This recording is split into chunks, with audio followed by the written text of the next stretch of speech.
10th, 2024 to order. Second. Parsons, Aye. Eppenstall, Aye. Peterson, Aye. Tice, Aye. Fagan, Aye. Linton, Aye. Lohmeyer. Aye. All right, I'd like to make a motion to adopt the agenda as presented. Second. Eppenstall, Aye. Fagan, Aye. Linton, Aye. Peterson, Aye. Lohmeyer, Aye. Tice, Aye. Parsons. Aye. All right, do we have any delegation? No. All right. Any questions on the treasurer report before we get there?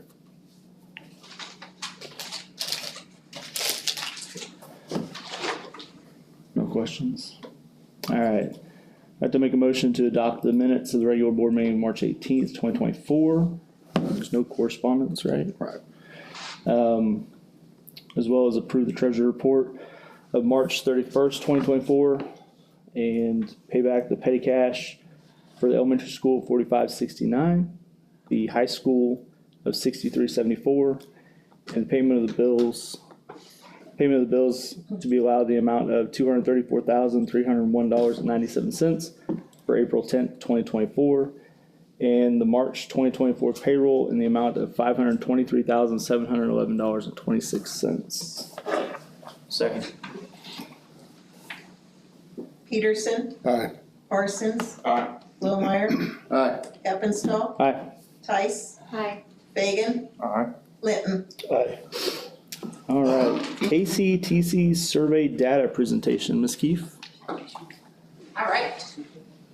Just start things off real inspiring, exciting. Liven it up. Like it. Yeah, liven All right. So it's been about, I don't know, maybe like 2 years since I've given you guys some of this information. Can everybody see this okay? Are we good? Should I move it? No. Okay. And so I feel like it's really important for you guys to get this data, see it, kind of mull it around, but then also it helps me, and I feel like it helps our admin and you guys as well, make decisions about what's best for our kids moving forward. So if you don't know for sure, the Kansas Communities That Care survey, it's done every year by students in grades 6, 8, 10, and 12. Parents can opt out if they don't want their student to participate. It's on our enrollment sheet. If you don't want your child to participate, you can check it. I called Tim and put him on the spot the other day and said, how many exactly did opt out? And he said, I don't remember exactly, but it's not very many. Correct. Not very many, okay? So 3 or 4. So there's a ton of questions on this survey, but that have to do with alcohol use, tobacco use.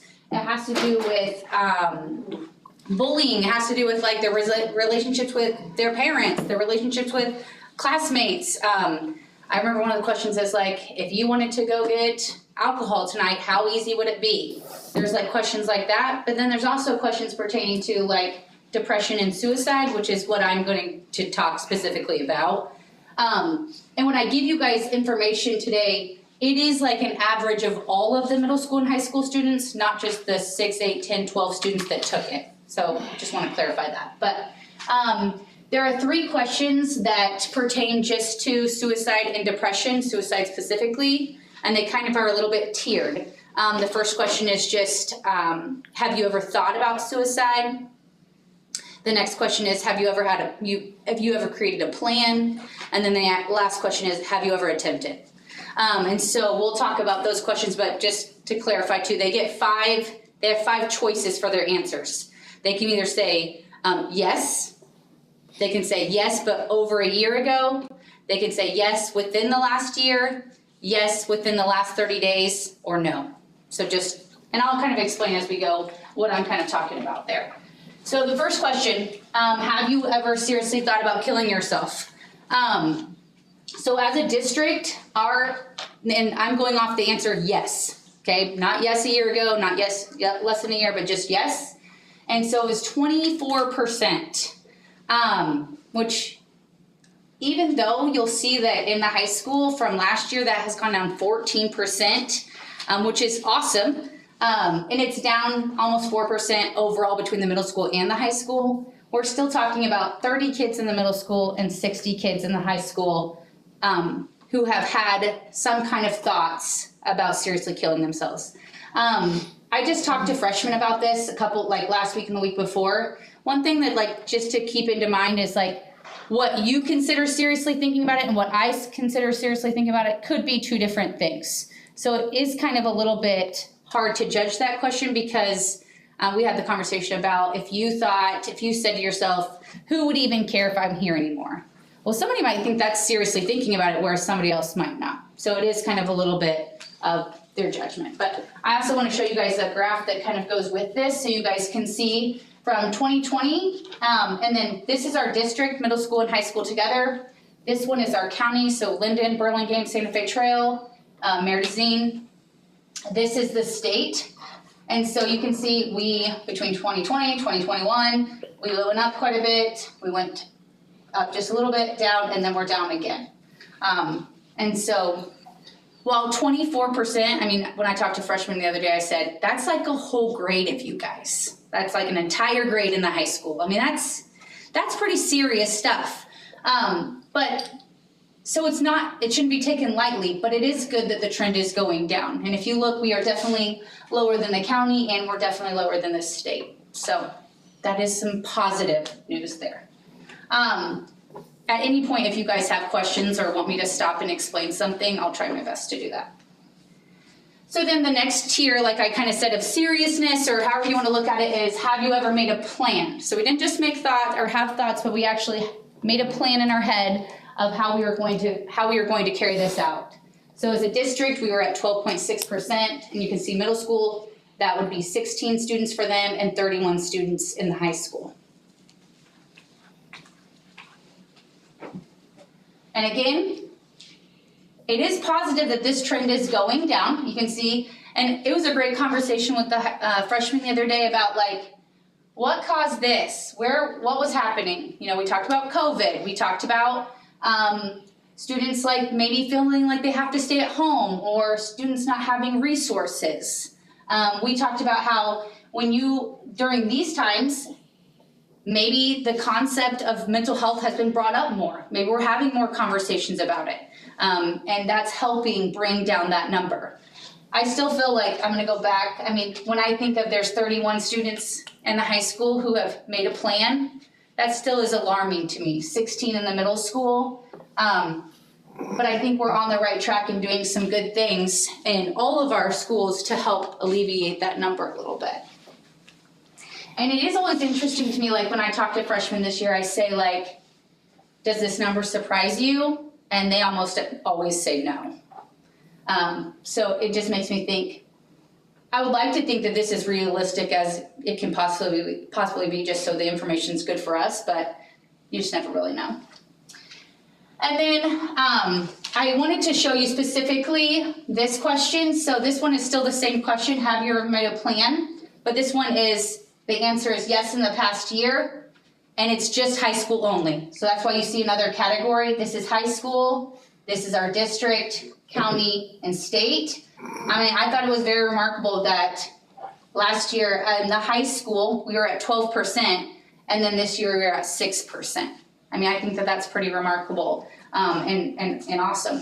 And something that we don't necessarily celebrate enough is that these scores are going down. So, and we talked too, like, why do we think that is? We had some other conversations about that too.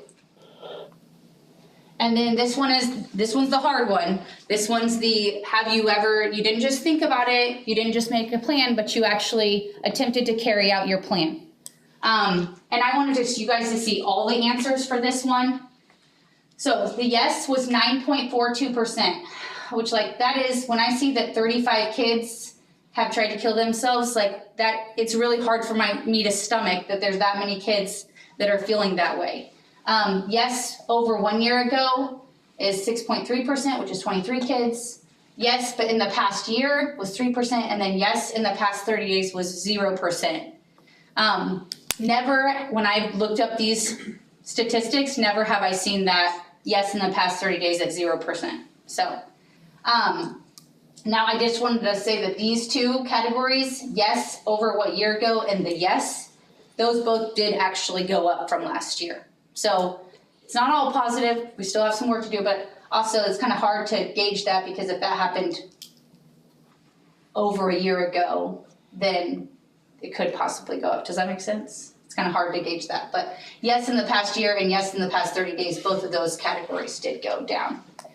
We are having the kids take these in November so we can get these statistics back and we can look at this data and show them. So that is this year's data. Any questions about that data? Was there anything that like stuck out to you guys that you were, I mean, were the numbers like what you thought they would be or were they higher than what you guys thought maybe? They're always higher than they should be. Yeah. Yeah. And I think that too, you put a percentage with it and it's just like, okay, whatever, but you put like a kid number with it and it just like, I mean, I just got the goosebumps. I mean, it just means a lot more. So, the reason why I'm sharing this information with you guys is one, just, I think it's important for you guys to know. I think it's important for you guys to know where our kids are at. It's important for us to know where our kids are at. And like I said, it really does guide some of the decisions that we are making. In the past, I just wanted to share with you too, like what other, there's the graph that goes with that one. And this is the, have you ever tried to kill yourself? And this is the answer, yes.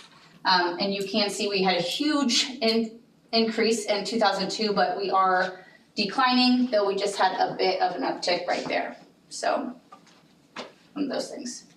All of that information was shared with the freshmen, as well as we gave them some information about risk factors. We gave them some information about signs of concern, or like if they have a friend in this situation, or if they're feeling like they're in this situation, how can they help themselves?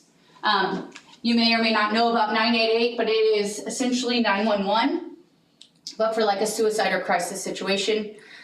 We talked about you can call or text 988 at any time and you're going to be connected with a professional that can help you with whatever your needs are, mental health or substance abuse wise. So I share that with the students and we kind of go over all that information. Also something that we are doing, this will be the second year that we do this. Some of you may or may not know, I do have a close connection with suicide because my brother attempted suicide. He last year came and talked to the students and that was the first time he had ever, I was like super shocked that he was like wanting to do that or willing to do that. And so he came last year and he talked to the freshmen and it was like very, very impactful to them. And he will be coming back again this year. He's excited to do that. So he will be coming just about a week and a half. So I wanted you guys to know the information we're sharing with our students as well. So with all that being said, we have not really, as a district, had like a district-wide way that we deal with these situations. Like, you may not think that I deal with this in elementary, but unfortunately I do. And so we may have dealt with elementary a certain way, middle school a certain way, and high school a certain way, and not like a consensus across all of us. And so in October, the Kansas State Department of Ed put out like a suicide toolkit. And essentially it is like just the steps that should be followed in a situation like this. And I think that it would be really great if our district were to adopt this so that this is how we do things as a district, but also so that I feel like they do a really good job of documenting things or providing examples for us to document things so that we're kind of covering all of our bases. So these are the 4 categories in the toolkit, and I will really, really touch on the intervention part because that's probably the part that we will be using the very, very most. Prevention, I feel like we do a good job. We do suicide training at the beginning of the school year for all of our staff. I feel like at faculty meetings, we've had conversations about what that could look like. What do you do? Those kind of conversations. I feel like we are providing students with education about different topics. And so I do think the prevention part we got down pretty good. Admin, anything to add to that? I mean, I do. I feel like we're doing a good job. So I'm going to really touch on the intervention part. The reintegration is like if a student were to attempt suicide and then they're coming back to school, which we've had those situations as well. And postvention, unfortunately, is if there is a student loss or a staff loss, whether it's to suicide or another death, how to deal with that. So again, really concentrating on the intervention part. And I'm actually going to kind of break away for a second, and this is the toolkit that I was describing to you guys. Honestly, I just felt like if I show you the words, that doesn't really indicate to you what I'm talking about, as well as if I would just walk you through what I'm talking about. Okay. Maybe. Okay. All right. So it kind of just gives a section introduction. I'm going to skip to the part where it's telling us what to do. They give us some key principles, which is fine. Those are good to have. It talks about the risk survey, which I'll get to. But then the action 1 is like the very first thing we should be doing is we should be attempting to contact the caregiver, whoever's in charge of that kiddo. If we have any kind of thought or indication that a student might be suicidal or might be having suicidal thoughts, that's our step 1. There's also in this protocol documentation that's going to, like, it actually goes through how to talk to parents, what to say, what to do if they don't want you to test their kid, all those kind of things, which I feel like is something we didn't necessarily have in the past. We're going to look at action 1 before we talk about the other ones. The other thing that I feel like is really great that this toolkit has is like an intervention protocol, just making sure that we are following all the steps that we need to follow. Who is going to notify the parents? Who did this? When was it done? Who's going to conduct the risk screening? Who does it? When is it done? All of those things, so we make sure that we're following the proper protocol and not missing any steps. So again, what to do when what each person in the team should do. Again, it gives us like a sample script, which I kind of read through it and I was like, yeah, that is what I would say. So that was good. This breaks down, like, what are you supposed to do if you can't reach the parent? Do you just leave it alone? No, you still move forward with the screening.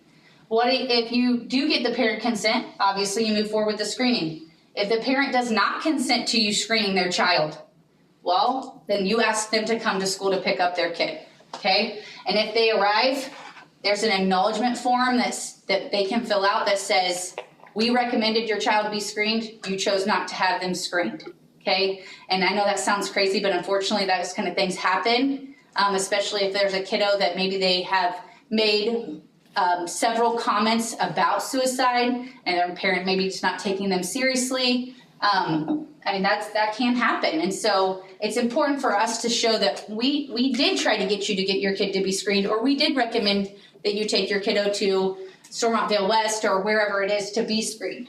And then if a parent does not arrive, then local law enforcement would actually take the child in need of care, take the child in custody for need of care, and file a report.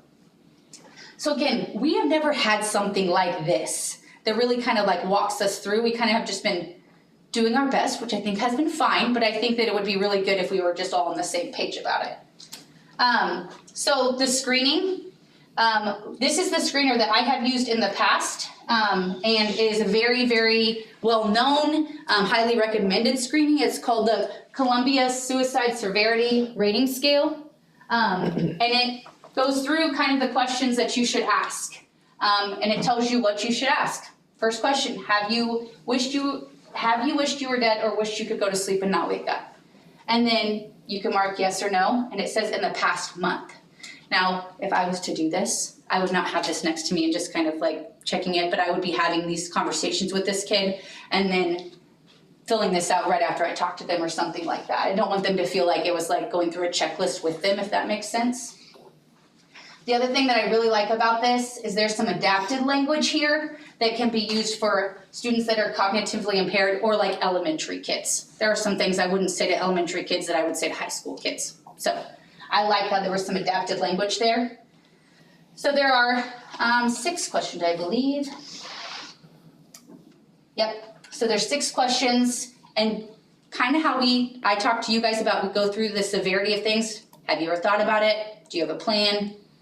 how are you gonna carry out the plan? Those are the questions that are being asked. And then, one thing that, again, we haven't used, but this actually tells us exactly what to do. If student answers no to questions 1, 2, and 6, they have no wish to die or thoughts, well then these are the steps we follow.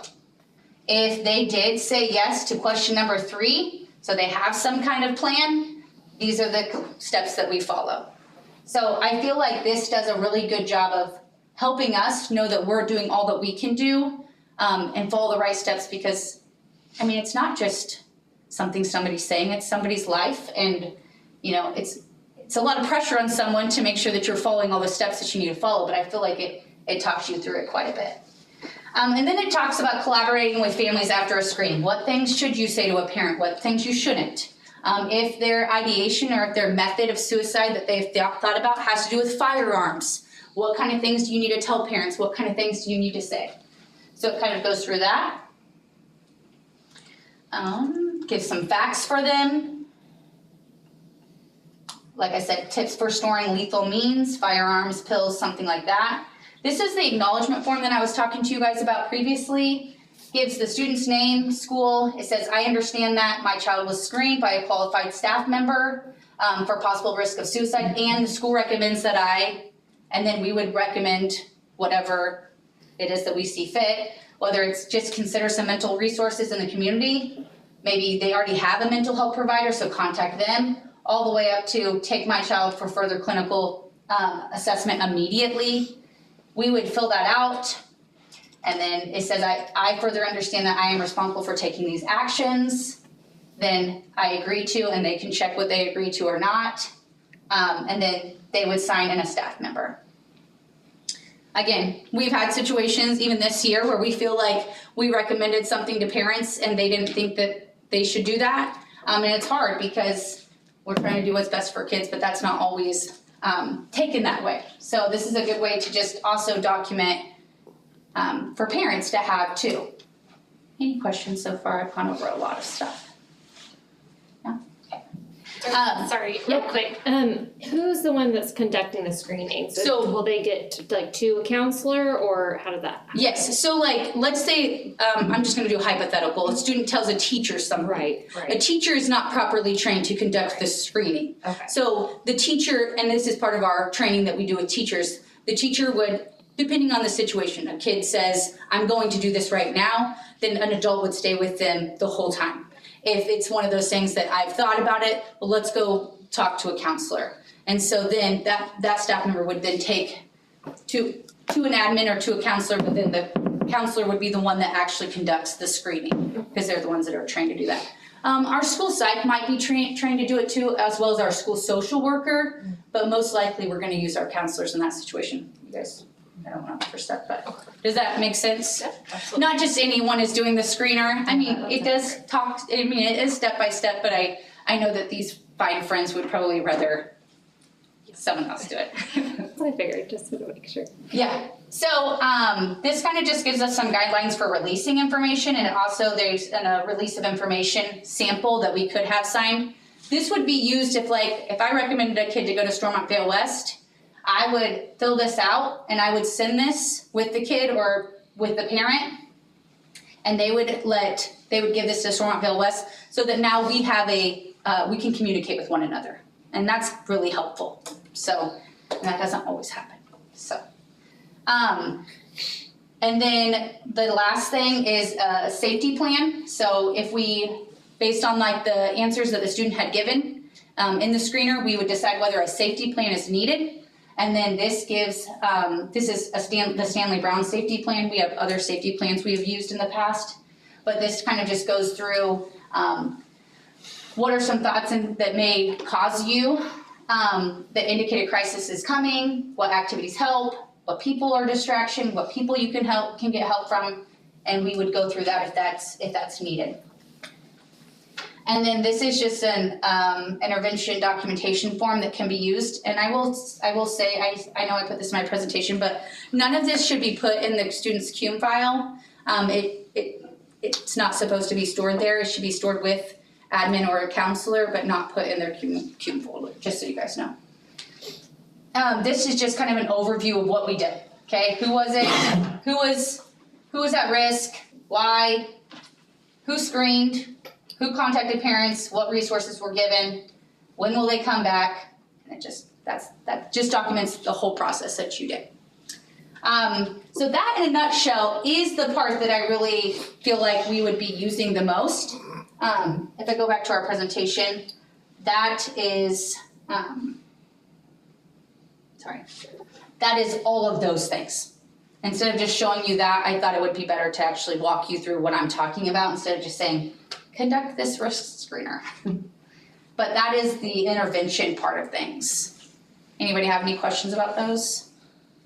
And then just the reintegration part. So if a student does attempt suicide or they do get like admitted to a facility and then they come back, we do want to facilitate a safe return back to school. And there's some actions right here that we would do, and those same like walkthrough steps that I showed you for the intervention part, they give that for the reintegration part, and it's really, really helpful.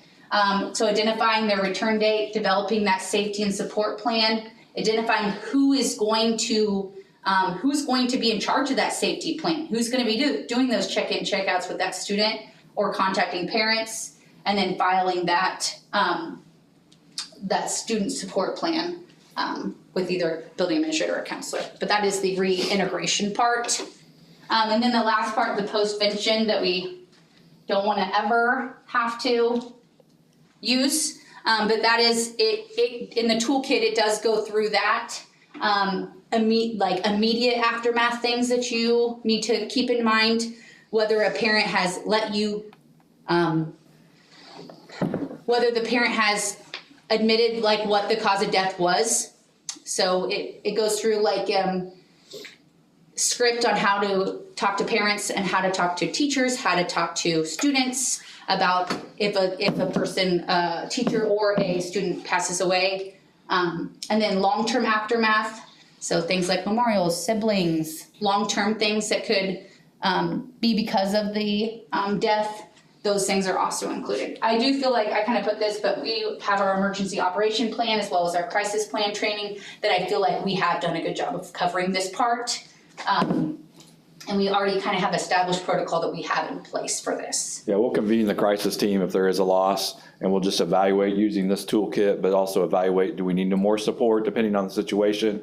I didn't realize this till the other day. KSD provides support to schools who experience a loss through the Safe and Secure department. But also Greenbush has those resources if we need counselors from the area to come, depending on that. And we would make that determination as a crisis team to see how much support we would need depending on the severity of the loss and all that. So kind of like also depending on who is impacted by the loss. I mean, that kind of sounds a little morbid, but like that helps us know what kind of support that we need her by based on who is impacted.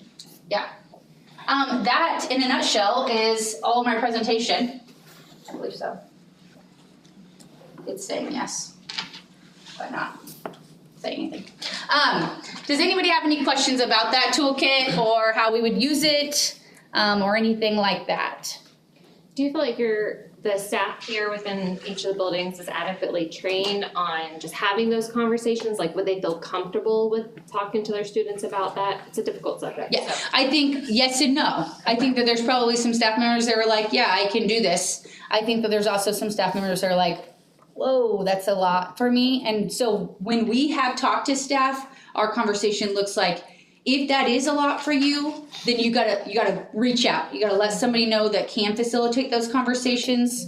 We don't expect you to do all that on your own. That is hard. And so we just have kept that communication really open about if you don't feel like, and honestly, we have told our staff too, if you get to the question of like, have you ever thought about suicide? And they say yes, that's kind of where you can stop. Right. Yep, that's where you then need to reach out to somebody else and get some other help with that. So, does that answer your question? Yeah, for sure. Just a thought, I don't know if you guys have considered this at all. I don't know, PJ, if you've experienced this at the base. A lot of bases I worked for, they will have a wallet card that individuals can keep within that kind of walks them through a script of like, you can say this. Like, if you don't feel comfortable with saying whatever words, like if you don't feel like I should ask, have you tried to kill yourself? Yeah. Like, if I don't think I should say those words, let me turn to my card, it's a little buddy to have with you, and it'll Yeah. walk you through what to say, and then you can put on there like, okay, stop here, contact counselor, Yeah. here's my number or something. Just a tool. If you guys have a copy of that sometime, I think that'd be. It's literally a wallet card. It is. It's literally a wallet I card. don't know if I got one anymore. Yeah, I think that's great, cause you're right, it's not comfortable for some people to have those conversations. I mean, you want me to have it? Can I have it? Sure, I can Make get a more. copy of it? Yeah. Okay, cool, thanks. Because, and the conversation of like, should I say, this is the freshman and I, we were doing these myth versus fact, and one of the questions was, saying, have you ever thought about suicide is actually gonna plant that idea in their head, and a lot of them said fact, which we talked about, no, like that's a myth, but a lot of people saying the word suicide is uncomfortable, and we feel like it could be planting that idea when that's in actuality not the case, but I do think that that's important, so I appreciate that. Real quick on the survey, I know that you talked about that the questions were tier questions, so if they answer no to question number 1, does it prompt them on the further questions, or does it stop there? It's a really good question. I think that they're still probably given that question. Okay. Yeah. I would need to 100% clarify that, but I think that they are still given that question. Okay. One thing that I found about the KCTC survey that I didn't know is they kind of randomize questions sometimes, and then they'll throw a question in there, and if a kid says, yeah, I could get drugs tonight, and then they might throw it in and say it a different way, and a kid says, no, I couldn't. Well, their survey's like thrown out because they're not being consistent with their answers. So it does do a good job of like just making sure that the tests are valid. So, any other questions? Yeah. Bus drivers can see and get pretty close to some of Yeah. our kids. Are they gonna be included, or have they been? They're in our all staff, right? Yeah. Yeah, at the very beginning of the year when we do like an hour all staff training. And We then- talk about it, try to bring up crisis things that let them know that support's there, but they know they can go to the counselors if they need help. So I hope they do. I mean, Yeah, good question, because you're right, they do. yeah, Yeah, I see them. so, well, if there's any other questions that you personally want to ask, you're welcome to. So thank you guys very much. Thank you, Darcy. Thanks, Chris. Good job. Darcy? Thanks. Is there anything we need action on that, or No, it's already been? I'll review that, but I made a note of it for adoption. All right, on to new business, so JBCC non-resident policy capacity. So, I don't know, a few months ago, we approved the policy for the non-resident enrollment capacity that the state legislature pushed down on districts. May 1st, we have to post what our enrollment projections are and what our enrollment capacity is, and make that available on our website. So what I provided for you is a one-pager that we will post, assuming approvals tonight. That has just that, the enrollment projections for each grade level, and then how the non-enrollment capacity works.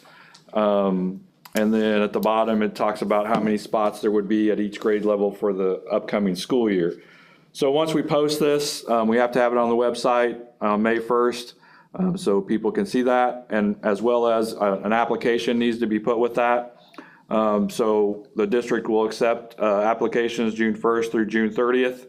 Those will be collected in the district office for people to turn in. On July 8th, we'll administer the confidential lottery process if needed. If there's more kids applying for a grade level, we'll have to do a lottery process that we can decide how to do. If not, then those kids would just be accepted if there's not as many on the capacity number. And then we will let everybody know by July 15th whether they've been accepted or denied based on capacity. So with your information last week or last month, trying to balance some of those out, those were the numbers that I used, and these are the capacity numbers that we came up with in discussions, and just recommending that to be posted on May 1st. So any questions? We don't have very many people try to come in this last semester, do we? Like transfer in? It happens. I mean, it's not typical, but if somebody has a move, they, move or something, that's kind of what it is. But every once in a while, you might get a request for out of district, this late in the year, and we're just like, no, if they're out of district, we have been doing that all year, but it does sometimes happen, but really it's just if they have to move or a family situation that they do. But we will not, once we open this and the window closes, we will not be accepting out-of-district students, non-resident students, I should say, once the window closes and we've gone through this process. We're not going to take kids in December or anything like that, because this is when the window is going to be available for them to apply. So we have to keep them for a year, if you remember. We don't have to take them if they've been on an expulsion or long-term suspension. We can deny them. There's some talk about there might be some, if they're not in good standing, other things that are going on that the legislators are talking about. I don't know if that's come out. But that there would be some ability for districts to deny enrollment based on behavior and things of that nature. But we haven't seen that. But right now, we have to take them unless they're on a long-term or expulsion. And we have to keep them for a year. Basically, they're on probation while they're here. If they do things right and, keep up to the expectations that we have, they can continue on. But if not, we would say they would not be able to, and we do that anyways with kids. If they're, out-of-district student and they're not doing well, we can say you're not coming back. This won't be an annual thing though, so once they've been accepted, they're in for the next year. Do they have to reapply every year? No, they won't have to reapply. Once they're in. So, but we can adjust the capacity numbers each year. As a board, you can go through that and evaluate that. And, just if we get a big influx of kids or something, we have to really evaluate that. So, but we'll have to take action on that before May 1st again next year and update this non-resident enrollment capacity form. So, but we have to keep them for a year. If they're not meeting our expectations, we can tell them and then they can't reapply again. So, this might be silly, but say we accept a out-of-district kid and they come here for a month. Mm-hmm. And that was at our capacity. They leave. Right. On their own. Will we go to that next person in line? No, or just no. wait till the whole next Wait till the year? whole time. We're just Okay. going to do this during the window when the lottery is, and then we'll be done with out-of-district students Okay. for the year. If they want to come, they'll have to move in district, Okay. is the plan. So if one year we were below capacity, we could take kids in, and then we get to capacity with out-of-district kids. Then the next year we have that influx of in-district students. Mm-hmm. Would we go back to the lottery for those out-of-district students, or how would that Well, it work? depends on what we set our capacity number at. Mhm. So if it's above, the requests are above that number, Right. then we do the lottery process. But, Even though they don't have to apply again? well, no, they wouldn't be into that. They'd be grandfathered. So once we have them, Once we have them, they're here. Yeah, once they're here, they're here. So if we could make adjustments because we could get an influx of in-district kids in a class that, Right. it happens. I mean, I don't know, I'm sure we've all. we just have to deal with that. Yeah. Right? Yeah, we just have to, Go over just, capacity. yeah, Okay. we have to make those adjustments and go through that. But that will have to be evaluated every year to evaluate capacity each year, if we do get an influx of in-district kids. One thing that we also need to think about is the amount of housing that is going to become available, probably not in this one, but in the future. Mhm. I mean, they're looking at putting in a lot of housing here, so. Yeah, I don't know how long this will last, to be honest with you. I think the conversation's getting local control, let it have, just like we've always done it. But, I don't know if this will go away at some feet, but it would be an issue, looking at that and, deciding how many out-of-district kids we're gonna let come in Correct.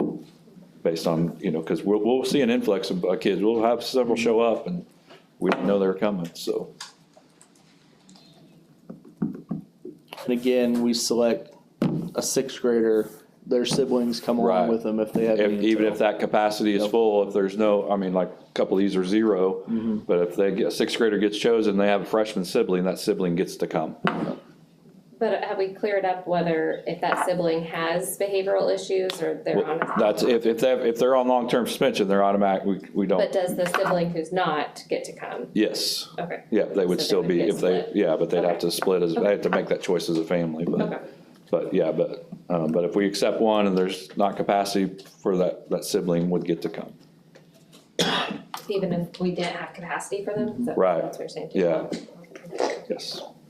Just a question, should we add preschool into this capacity? We kind of control that. I mean, we kind of already do now, It's a K-12 policy. Oh, okay. It is a K-12, sorry, Dina. No, I was just gonna say, we do try and control our numbers in preschool, just because of the ages of the preschoolers. So I think our preschool numbers for 3-year-olds, I think we try and hold them to 10 in each class, and then for 4-year-olds, we try and hold them to 15. Sometimes it goes over maybe 1 or 2 students, but we try to keep those numbers low just because of who they are. Okay, but this is K through 12. It's K-12, yeah, and then next month we'll do the early child MOU with 3 Lakes, and we'll do that 50-50. We try to, if we go above that 50-50 with non-IEP kids, and that's what Dina's, we might have to pay a little more, but we want them to go to preschool, but we're not gonna go much over that 50-50, but that kind of controls that too. But we have a number we kind of keep an eye on for student-teacher ratio on that as well, Okay. so. Is this timeline standard? Yes, that's written into the, into the policy, into the language. So again, posted May 1, we'll have it on the website. Accept applications that June 1st through June 30th at the district office, and then July 8th we'll administer the lottery process and notify by July 15th.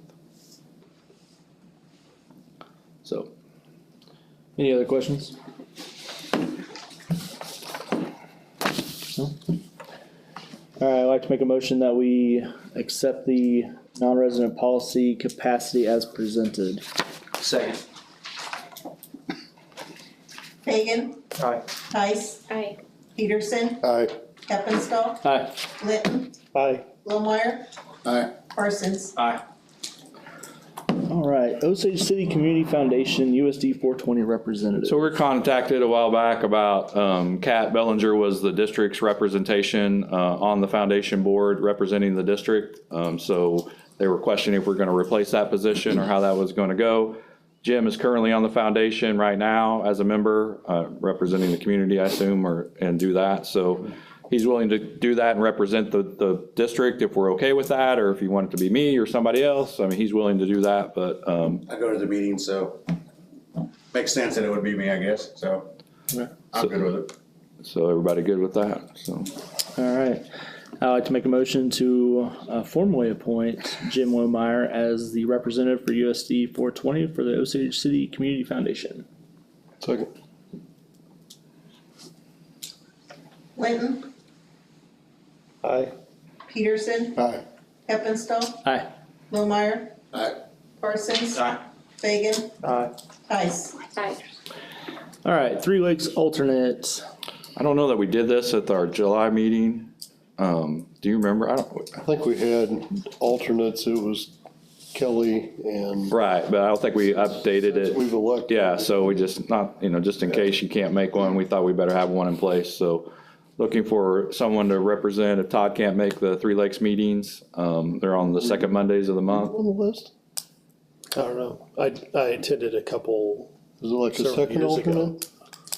I was thinking it was PJ, but I might be wrong. That was a couple years That ago. was a couple of years ago. Yeah. Yeah, I know, it was just Kelly that is no longer on the board we need to replace, so. Yeah. So you go and you also go? No, I don't go. Oh, you don't I have a go? meeting in the morning. They meet with I see. us. Superintendents meet before the board meets. I see. So what's it, what time of the day is it? It's 6:30 on the. Second Monday of the month. Monday before our board meeting typically. Second Monday, yeah. So Todd's the primary, but if he weren't able to go, we need a I wouldn't representative. have any problem going on. Be okay? Good. Thank All right. you, Jim. Thank you, sir. I'd like to make a motion to appoint Jim Lohmeyer as the alternate for the 3 Lakes, as a 3 Lakes representative. Second. Parsons. Aye. Heppenstall. Aye. Peterson. Aye. Tice. Aye. Fagan. Aye. Linton. Aye. Lohmeyer. Aye. Thank you for that. All right, so intent to republish the district budget. So we're waiting on our final legal max, which is from our audit. We have the audit completed. We're just waiting for our letter just to confirm that these numbers are gonna be what they are.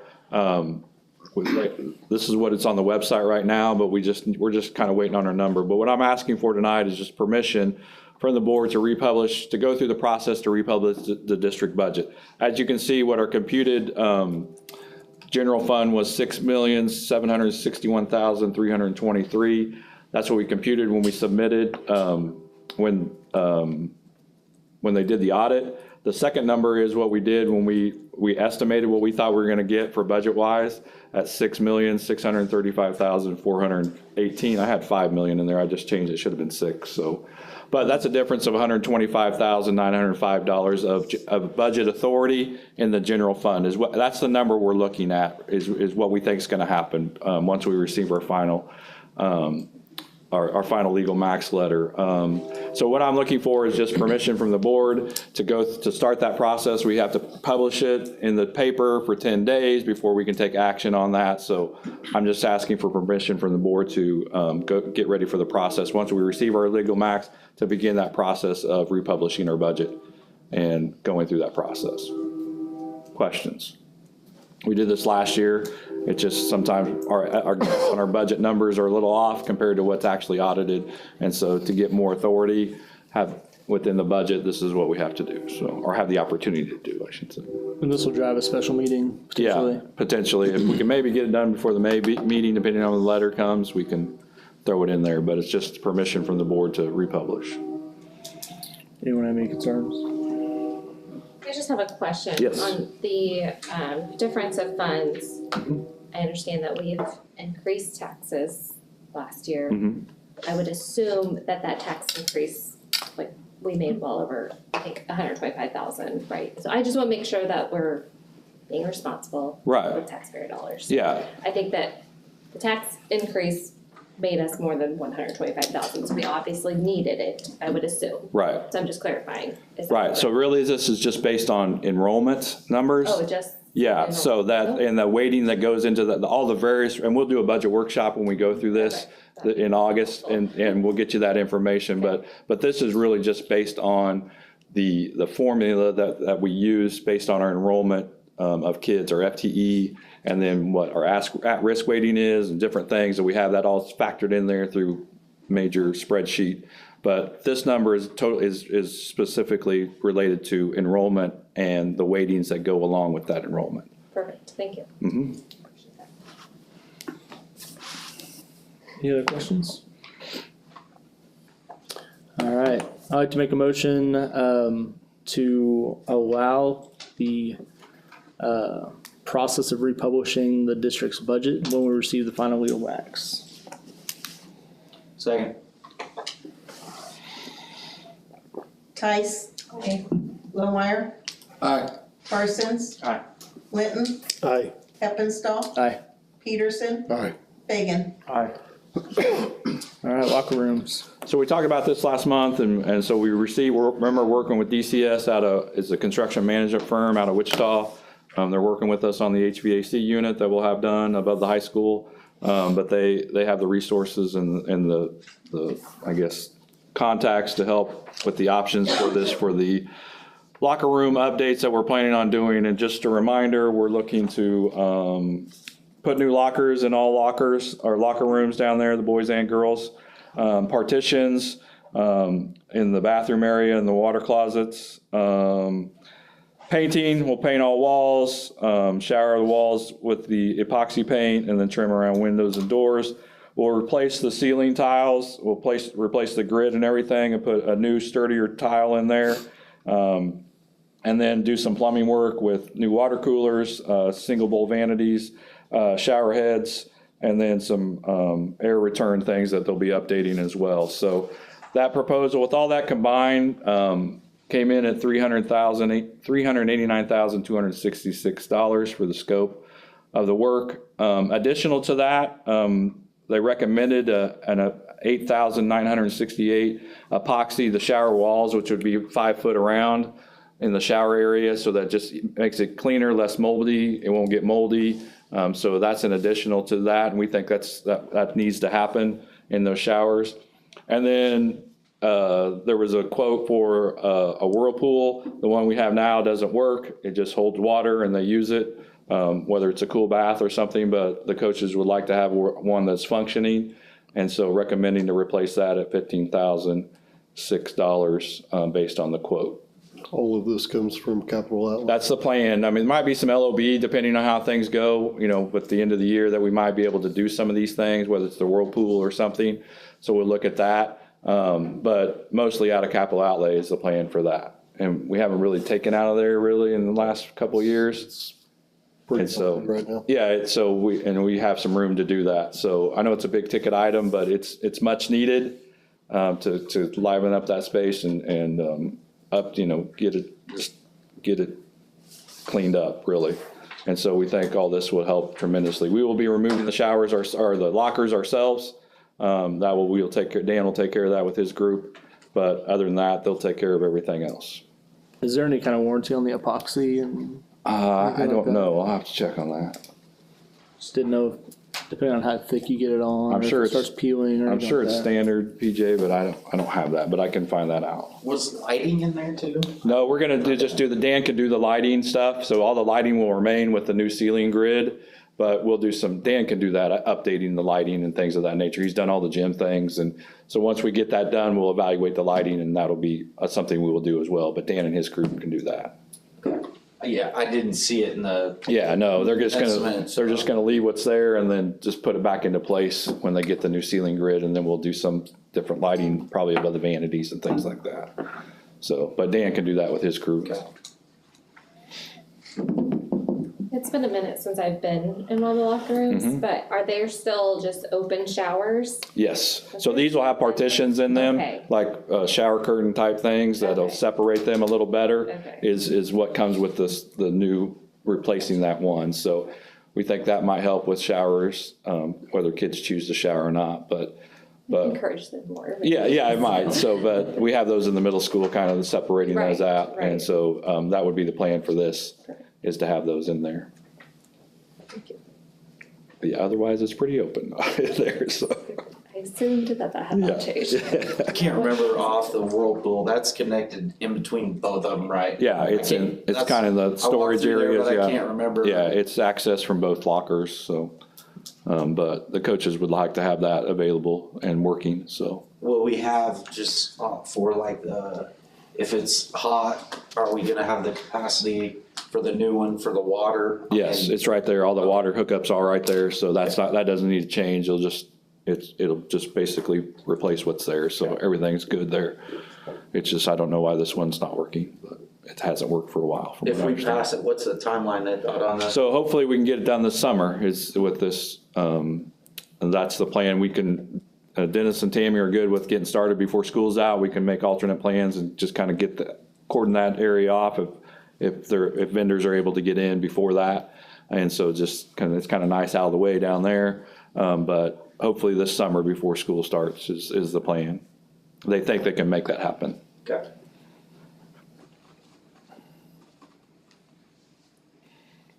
Any other You questions? do that before the end of the year, does that interfere with any of the graduation stuff? It might just, but again, we can cordon that area off, but we'll just have to deal with I that. see it shoving us like Be 40 clear. feet north and cutting about a third of the seats. And Yeah, I don't know that they'll be just in that back in that locker room area. I don't know that they'd get into the gym area. So. Probably a big clear tarp in front of the open area. Look great. see them staging We'll just put a picture of the board on that right there, Yeah. on that As long as they're tarp. not working during the graduation. Big canvas picture.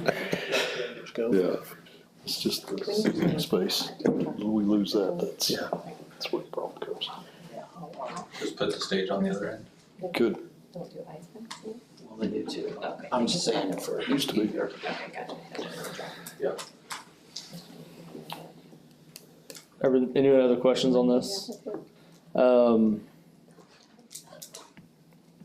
Do we make all three in one motion then? Yep, yes, Okay, please. perfect. All right, let me get back to my page here. All right, so I would like to make a motion to accept the proposal for the high school locker room, recommending the $389,266 for the scope of the work, to include the additional for the epoxy for the shower walls at a price of $8,968, and then as well as replacing the whirlpool at $15,006, and getting everything kind of up to date. I'll second. Lohmeyer, Aye. Linton, Aye. Tice, Aye. Parsons, Aye. Fagan, Heffenstall, Aye. Peterson. Aye. Alright, wood shop dust collector, you wanna talk? So about that? I think I'm gonna table this one. I know I put it on there. I was kinda hoping it would go, but I didn't get the installation, quote till Monday. And that's just, it's more than what it is for the actual bag house. So look at what the plan is to take out the old dust collector that's in the wood shop and then put a new one out there on the outside so it just doesn't recirculate dust in there. But I think I need to do some more research on this installation, see what other options we have before I can make a true recommendation. I didn't realize it was gonna be that much for the install and the removal. That would include a crane and different things that'll be a part of that. So I would just like to table this for now. It kind of gives you an idea what that's gonna cost us, but I'm gonna reevaluate installation and removal because that seems pretty high for this project to do that. So I'm gonna look at other options. So I'd just like to table that for right now. Just a quick question. Yes. Are we having problems with dust right now getting in the rest of the school because of, I don't know that it gets. is it still doing a good job? I mean, do you notice when I you're think down there? it's within the shop, it kind of recirculates a little bit. You can see, I think it would just be better having it outside. It's 20 years old. It's functioning, but it's like most of our HVAC, that it's end of life kind of things and we're piecing it together. So I think it would just, one, free up some space in there, but also just get all that outside. And it can just connect right to what we have right now. They'll just connect it to what we have. So that's not a complete replacement, but I think it does recirculate inside, but I don't know that it gets out into the building. Okay. But that installation price is. So it could be something you might find out by next board meeting? Could be, yeah, so we get a solution. Yeah, I'm gonna keep on it, so. Okay. I haven't talked to Josh yet, but I will let him know, but. Well, sounds good to me. Mobilizing literacy update. So we have our annual, meeting, you wanna call it, update meeting with the Jones Trust, provides funds to districts in Coffee, Osage, and Lyon County, to address literacy, and been doing this since 2015. And so I thought, they just shared some good information with us, Mrs. Reed and Mrs. Rinfo and Mrs. Paul and myself went over last week, and I just thought it'd be good information for you guys to have, just so you know what's going on with that, just not just with us, but other districts that this affects. And I just think it's some good information. I'm not gonna really go into any detail about it unless you have questions or whatever. But what we receive as a district is $40,000 a year from the Jones Trust to address mobilizing literacy. And it's evolved since it started in 2015 and really gets into, you have some leeway to do things, but it's really been a focus on early childhood, I guess is the way to say that, right? Whether it's literacy, whether it's staffing, whether it's supplies, curriculum, things of that nature, they really leave it up to the districts to make those decisions. They just allot so much per district to utilize. We currently use it to pay part of the salary for our additional teacher that we have, who's certified in that's a certified position this year that we started. We also pay part of the para salary that's in that. We do some supplies as well. And is there one more thing? I think that's about it. So that's what we utilize and has been for a while now, to help with the early childhood. But if you look in there, you can see the growth of number of daycare opportunities that have been, available through schools, and the Jones Trust has helped with that. Just the overall literacy has seen an increase over the time that's been in place. And it's just good to hear how each district, when we go to these updates, are using the Jones funds for the mobilizing literacy. We learn from it. We all kind of steal ideas and do that. Some help with transportation, some help with paying to go to summer school, different things that they have. It just depends on how they want to choose to do that. But I just thought it was good information for you guys to have, to show that the effectiveness of this grant that we receive each year, not just locally, but within the Tri-County area. So, Ms. Paul, you have anything to add? No, we actually meet 2 times a year, and it's a check-in. They do want to see data. They want to make sure that you have improvement coming on, but it is a good way of kind of stealing ideas from other districts or just seeing what other districts are doing with their funds. So, Kathy, do you have anything to add with that? You guys did a smashing job. Thank you. Any questions about anything on there? Do you know which of these 11 districts we are, or? No, I don't. Do you know which one I probably did at one time, I Yeah. could probably look at that, I'm not sure what data he gave you, probably one that we got down there, but I did look that up. I don't know it right now though off the top of my head. No worries.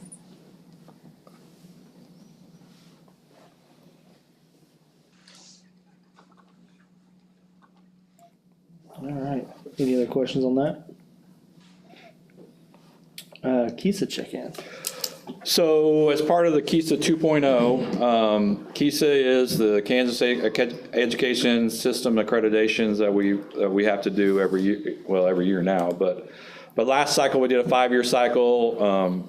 We had it pushed back another year because of COVID and different things. But basically, this is the roadmap that KSD puts out for districts to become accredited through various things that they do and do that. As part of the new process, each district is assigned a regional executive that from KSDE that they hire to come meet with districts individually to kind of do these KISA check-ins, to give feedback and do that. We thought it was good to have that person there, that representative, so we can ask questions and not just rely on the superintendent who might not know all the information, with KISA and things of that nature. But this was just an initial check-in that was part of the process that we had to do. And I shared the feedback summary that we received from this representative. And just, she recognizes the good things that are going on in our district, test scores or graduation rates going up. We have processes in place, whether it's MTSS, the letters training that we're getting into, that's a push by KSDE. She recognized that as well. You can see those in there, just the good things that we're doing. But she's also going to pose questions to the district leadership team for us to consider as we go through this. So overall, I thought it was a good meeting. It's just nice to hear somebody else say, things are looking good in Osage City, and that's the feedback that we received from our rep. The next steps that we'll have is to select areas of focus based on the information that we got.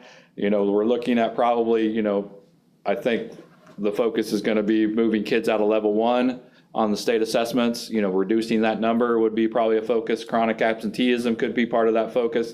We could move more kids into level 3 and 4. We'll go through that process with the staff at the beginning of next year. But what we're being told is that districts will be accredited yearly.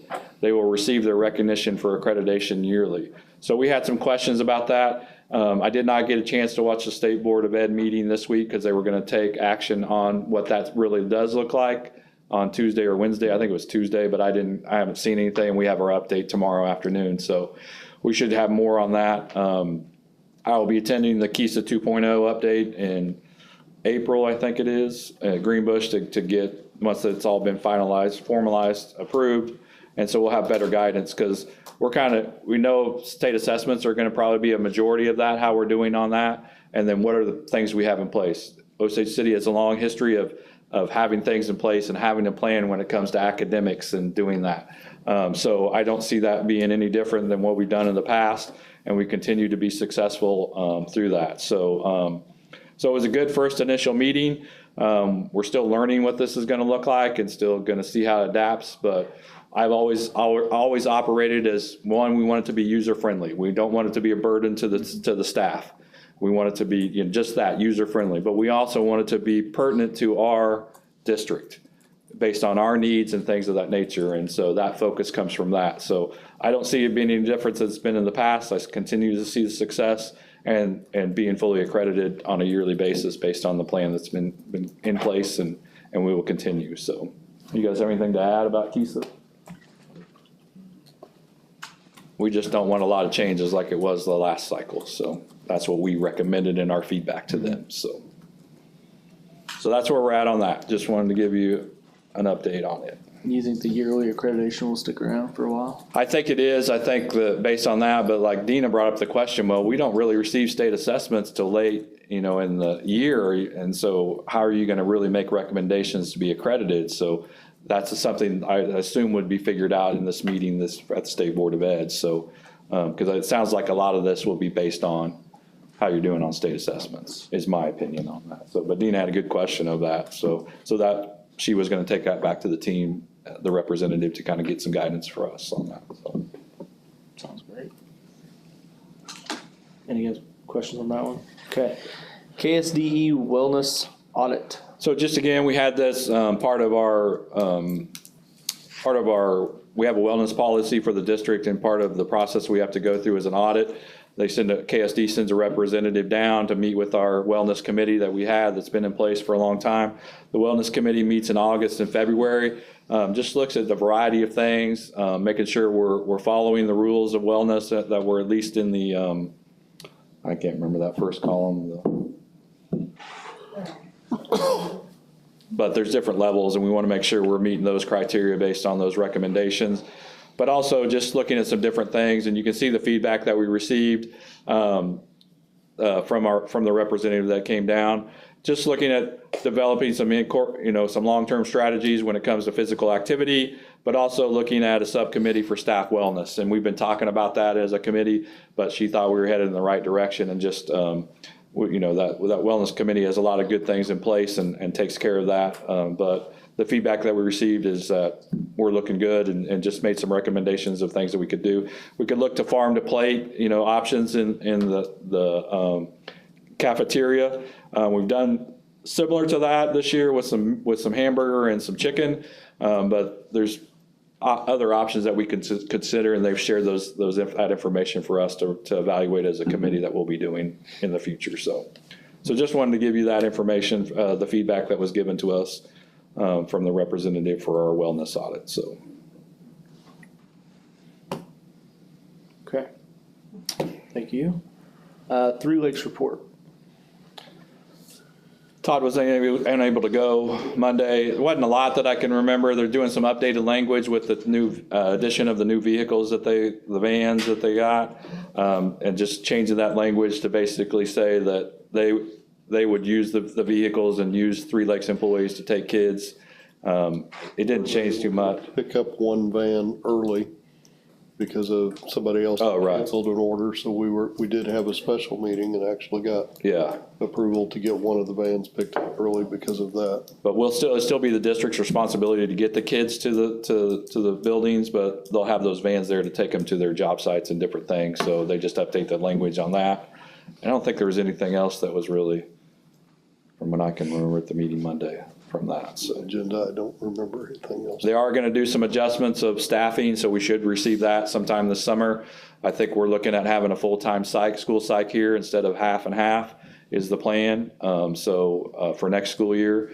So that should be beneficial instead of that person being in two different districts, but they're doing some reorganization and increasing some support in our area, hopefully, based on that. But we'll be receiving that information in August, so. Sounds good. More to come. All right, building reports. Any questions on building reports? Looks like everything's going good. You need help for graduations, so I'll volunteer for both of them. If you need one. I'm going to talk about that in my report or whatever, so.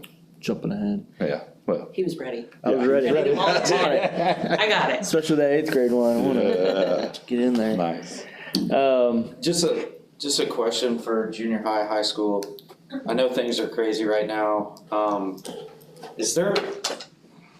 had a parent come to me about keeping teachers up on having them get grades in to know if this student needs to take action sooner than later since it's so busy. Is there something they can help out with that? Or, I mean, I know it's by kid, but I mean, they need to reach out and do some of the legwork themselves, but they are high school kids and they got stuff going on every day of the week.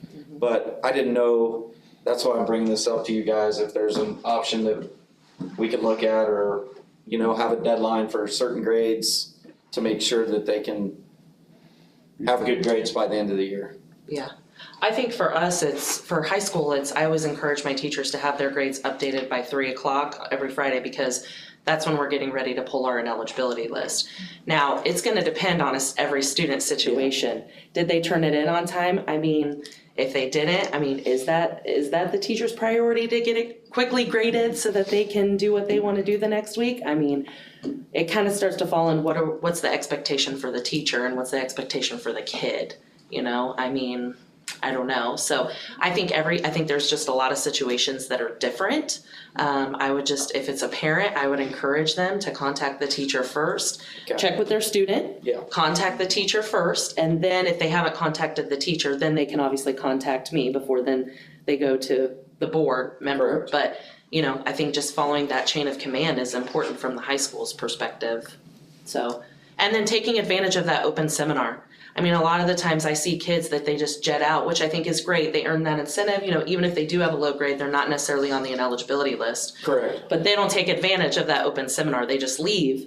And really that's supposed to be the time where, hey, we're allowing you to start treating you like you're gonna be an adult at some point, you know? I mean, we're talking 15, 16, 17, sometimes 18-year-olds in our building still. So take advantage of that and go seek out that teacher, you know? So that communication starts now. Yeah. For the high school. Yeah, I just wanted to make sure as a board, our school's covered. I mean, that our teachers, if there's a deadline, our teachers need to be following that. And that way we're covered. They need to take care of their own situation. I just wanna make sure that we have something in place for that, so.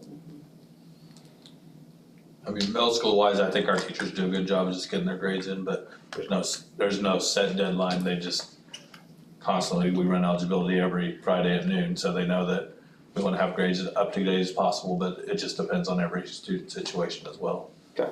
So, but I mean, and I talk to kids and tell them, you know, if you're getting stuff turned in late, don't expect the teacher to turn around and grade it because they've already done their job. Now you're asking a favor of them to get their late work turned in or get it graded. So, I mean, you got to give them some time too. So it's not going to happen right away. For the elementary, Dina, I saw that there's 16 teachers signed up for the letter string, so that's great. That's good. 62%. That's a good percentage. I know, it's very good. I just wanted to clarify. I know that there was some discussion last time about the I don't know what you want to call it. It's not a bonus, whatever. Was it approved? Incentive. Thank you. For the monies that the board approved last time.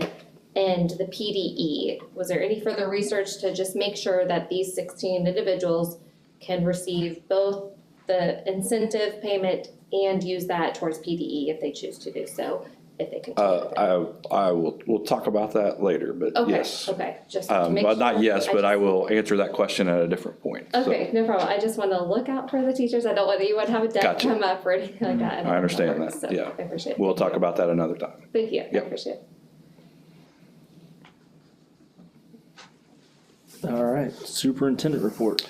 Okay, working with Bobby Pearson for this early childhood conversation. We want to form some committees. We're going to have 3 different committees to kind of just talk about and evaluate and really look at what a facility could look like and what could be incorporated in that. We'll have a building committee, which will involve several different local businesses as well as within the school. We'll have a district leadership committee that will involve some admin, other people in the school. 3 Lakes will be a part of this conversation in that committee, whether it's Janine or Dr. Green. They'll be a part of that, but also need some board members who would like to be a part of that. We can have up to 3 as part of that conversation. And then we'll also have what's called an early childhood center session. And that's a group that's been in place for a while to talk about mainly daycare. And so getting them in a separate kind of session, but still, how can we incorporate into what's going on with daycare? So, but looking for 3 members that would like up to 3, it doesn't have to be 3, but to be part of these committees and mainly the district leadership committee. And so we're going to start meeting with the building committee in early May probably. But if there's any board members that would like to participate, I'm looking for volunteers. I do. Super excited. Okay. Who did we have, Tyler and Kelly? And Jared. Okay, thank you. Do we have a place that you guys meet? We haven't decided what that'll be, if it'll be in here or a different place, I don't know. We have an option out there too. Oh, yeah, that's where they've met before, that early childhood group, so yeah, that's good, so. Okay. But no, we haven't got that far, we're just getting these committees built and getting some confirmations, and then, that's good to know though. Okay. Thank you.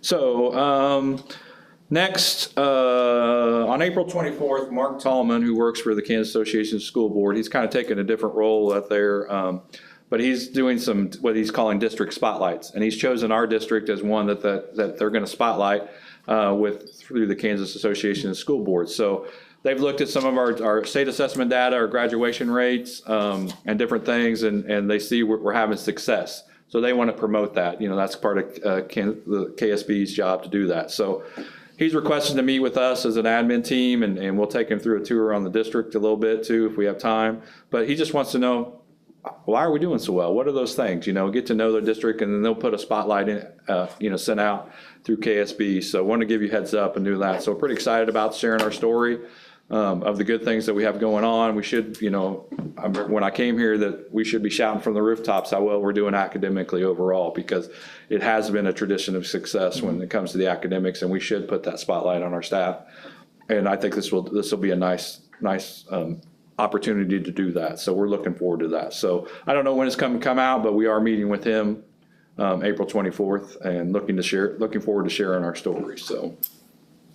Will we be able to promote that, like on? Oh, yeah, we'll pages have and all on that. websites? Yeah, Okay. oh, sure. Yeah, they'll get with us, and we'll make sure we share that out there, so. Perfect. And then just lastly, graduation, just, I know it's coming up, but our board meeting's kind of right in there. So I just want to give you the information. High school graduation's May 12th at 2:00 in the big gym. And then 8th grade promotion is May 20th at 7 p.m. My expectation is all board members should be there. I know that hasn't been, before me, that wasn't the expectation, but this is what our role is to get these kids to graduate, and you being there to see that and witness that is my expectation. If you're unable, you got something going on, family thing, whatever, I couldn't make it last year because my daughter was graduating from high school. So, but I just think it's important for the board to be at these events to show the support for the kids, because they've put a lot of work in to get that, to graduate and move to the promotion. But I just think it's important that you can be there. If you can't, I understand that you got something coming up, but it just would be great everybody to be there. So from that, we can work out, how we can do the presentations and different things. But if you're unable to make it, let me know, and then we can kind of work from there. So is that good? Sounds good. Yeah, if there's two people like PJ, you wanna hand out, certificates, anyone else wanna hand out for middle school? I can, unless something changes schedule. Okay, I'll put you two down. Same for high school, PJ and Yeah, I who can else? do it. Okay, I got two of them I at least like to work with, two kids, okay. so. Yeah, I think it's cool when you come up here and do that, when the board members do that. So I think it's good. A part of being a board member, you should get to do that, in my opinion. So just those dates there, I wanted to give those to you to make sure you have them on your calendar to do that. And then lastly, we have our end of the year luncheon that we've done for a while. That's going to be May 22nd at 12:00 in the cafeteria. Again, we're going to invite the retirees like we did last year. That was a big hit. Everybody enjoyed that. So we'll be inviting them, and just want to invite you to come and be a part of that too, and just celebrate the year. And it's a nice way to end it with a luncheon, and then the teachers can get out of here. So be ready for their break. So, but that'll be May 22nd at noon in the cafeteria. So want to invite you to that as well. So a couple things you can put on your calendar. But that's my report. Sounds good. Any questions? No? All right. I move that we go into executive session to discuss supplemental positions, certified positions, and classified positions pursuant to the non-elected personnel exception under COMA. The opening meeting will resume in here at, say, 8:35 with superintendent principals present, please. Second. Peterson, Aye. Parsons, Aye. Blomeyer, Aye. Heppenstall, Aye. Tice, Aye. Fagan, Linton. Aye.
All right, we're back in open session.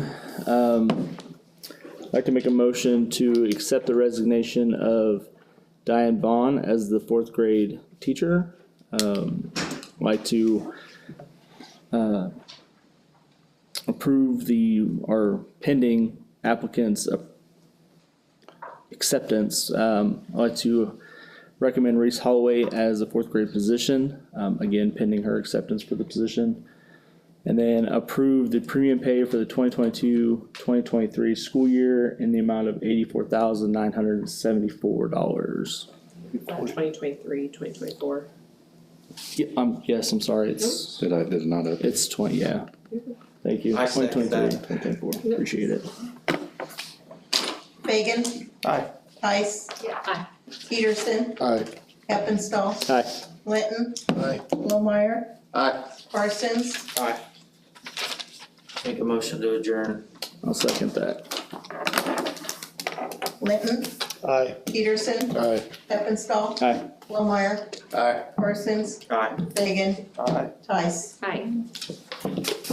Thank you.